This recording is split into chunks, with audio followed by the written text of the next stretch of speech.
Jimmy Butler trade rumors bubble up, and once again, we have to pop that bubble. Sean McVay asked the scribes why they care so much about the third seed, and Dylan Andrews knows he's not pulling his weight for UCLA basketball. Good morning.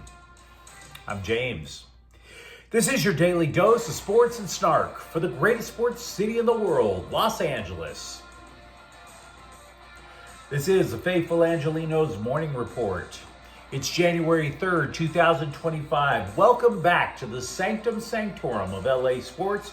We also added a new subscriber to the Angeleno Familia yesterday. Thank you for getting in on the ground floor. We're going to do our best to keep you informed. And if you like being in the know about LA Sports, please clack the like button. Please clack the subscribe button. There's a notification bell. Hit that. It'll let you know when we drop new content. Sharing is caring. Let people know we exist, and by all means, comment. Now, before we go through the news and notes, a quick look at the scoreboard. Lakers 114, Portland 106. LeBron James scores 38 points. Max Christie, in what could be a desperate attempt to keep his starting job after the Dorian Finney-Smith trade, added a career-high 28.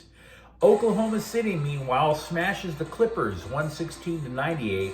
Amir Coffey led with 26 points, but look, they didn't have James Harden, and Norman Powell, for perhaps the first time this year, totally stunk up the joint. Who passed the gas? It was Norman Powell. He shot just 1 for 11 from the floor. Meanwhile, today, Atlanta's going to play the Lakers at 7:30. And let's get to the news. Unfortunately, the word of Pat Riley just doesn't carry the same gravitas as it did in years past. You might recall a couple of weeks ago, Riles tried to quash Lakers trade rumors about Jimmy Butler. The Heat will not trade Jimmy Butler, a statement said. And multiple sources are now saying Jimmy Butler has asked for a trade. And the Lakers still can't even offer close to the best package. So, they can't. So when you go online today and you see about all these hot Laker trade rumors, understand, they can't match up. Let's be real. With the exception of the super team that the Heat built up with LeBron, and they're not trading LeBron, with LeBron, Dwayne Wade, etc. Except for that team, Riley often builds his teams with dominant centers. Kareem, Pat Ewing, Shaq, Alonzo Mourning, you get the idea. So if that's Riles' MO, who do you think he's going to want in exchange for Jimmy Butler? It sure as hell ain't going to be Jackson Hayes. And by the way, the Lakers would be absolutely insane to get rid of Anthony Davis. So again, that is a non-starter. Meanwhile, Golden State could offer a better package centered on Andrew Wiggins and Jonathan Kuminga. It's also possible that Houston could come up with some sort of a trade package because their depth is nuts. They've sucked for so long. They stockpiled all those draft picks. They've actually drafted pretty well. That's a deep team. It's one of the primary reasons why they are currently third in the Western Conference. So, yeah, apparently Butler does want out of South Beach. It just doesn't change the fact that the Lakers don't match up well as a trading partner. Sean McVay heard the hackles from the scribes about the Rams resting the starters for Sunday's game against Seattle. Oh my God, what's wrong with you? Don't you want the third seed? Don't you realize you could fall to the fourth seed?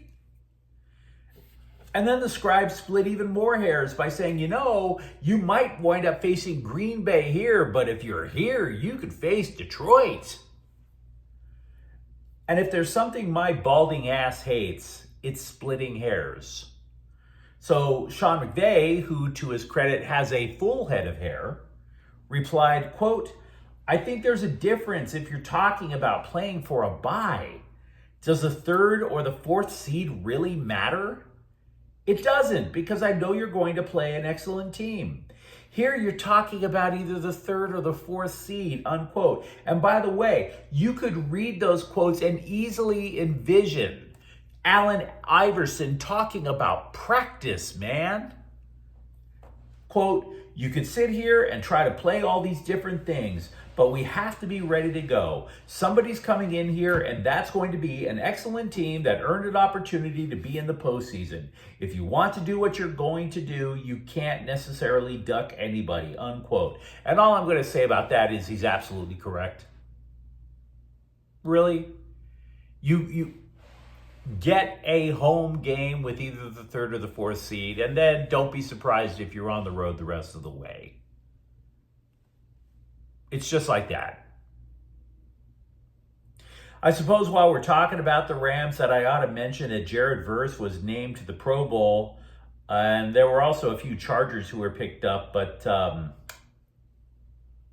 you do realize it only means you're playing a flag football game in Orlando, right?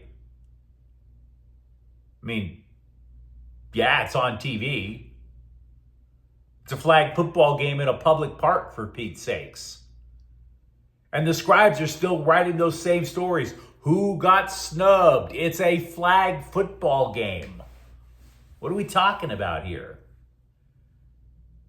I like Jared Verse. I like Khalil Mack. I think Derwin James also got sent in there. They all had great years. Happy for them that they got recognized as having great years. But it's a flag football game, guys. Who's bringing the orange slices? Oh no, I got snubbed. I'm not going to get my little squeegee of Capri Sun.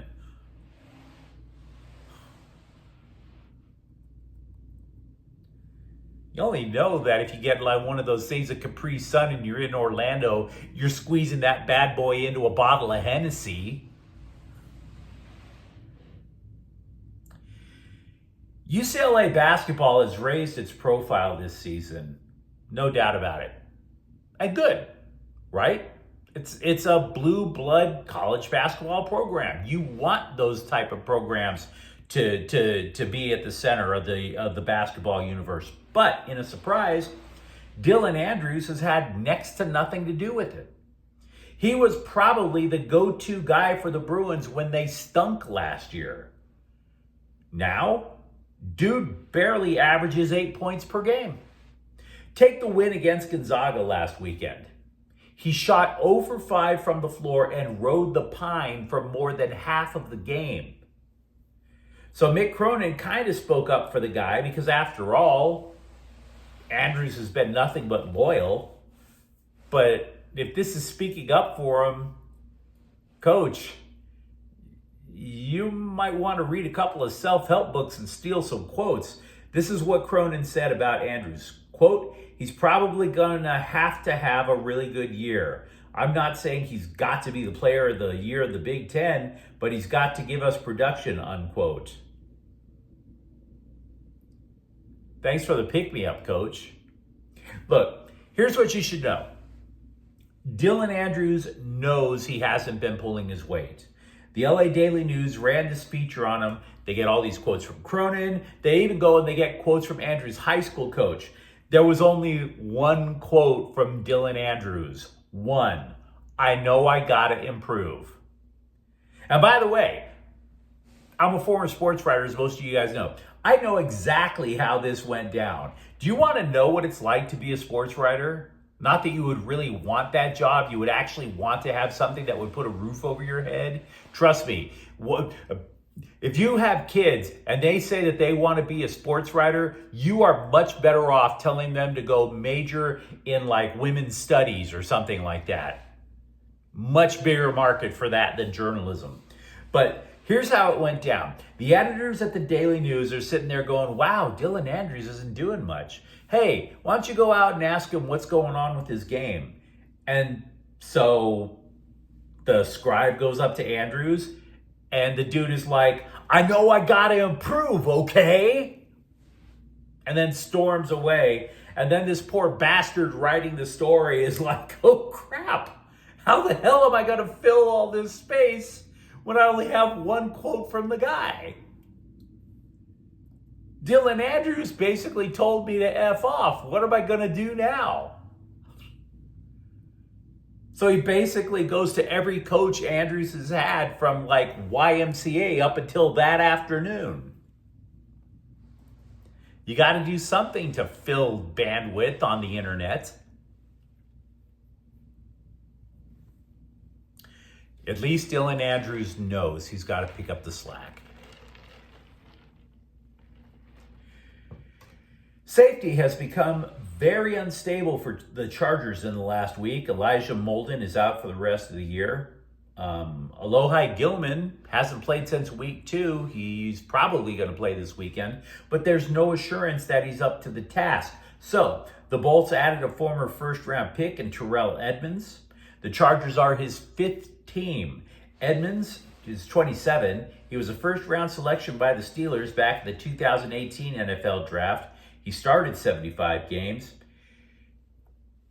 He does have some numbers. He's got 5 sacks, 5 picks.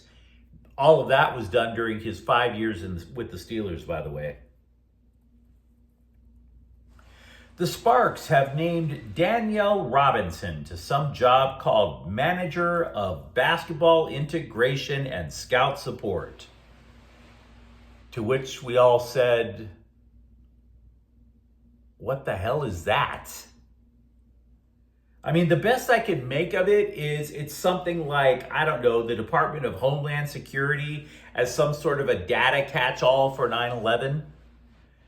Basketball Integration and Scout Support. You need a director for that.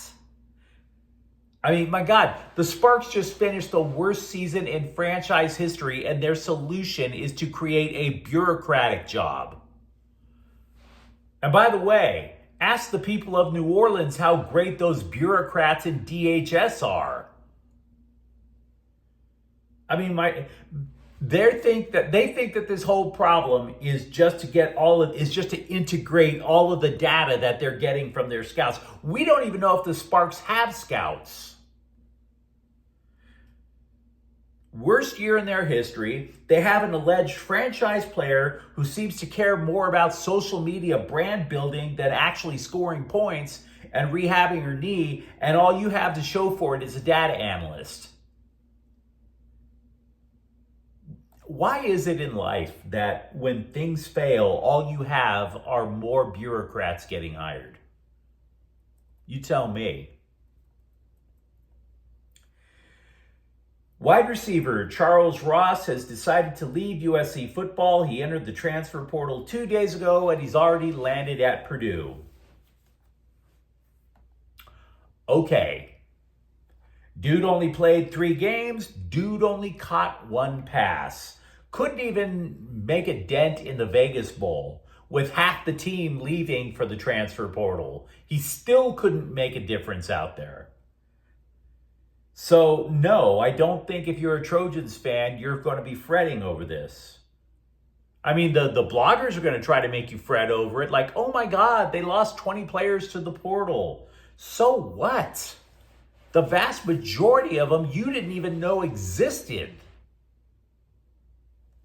But you let me know what you think in the comments thread.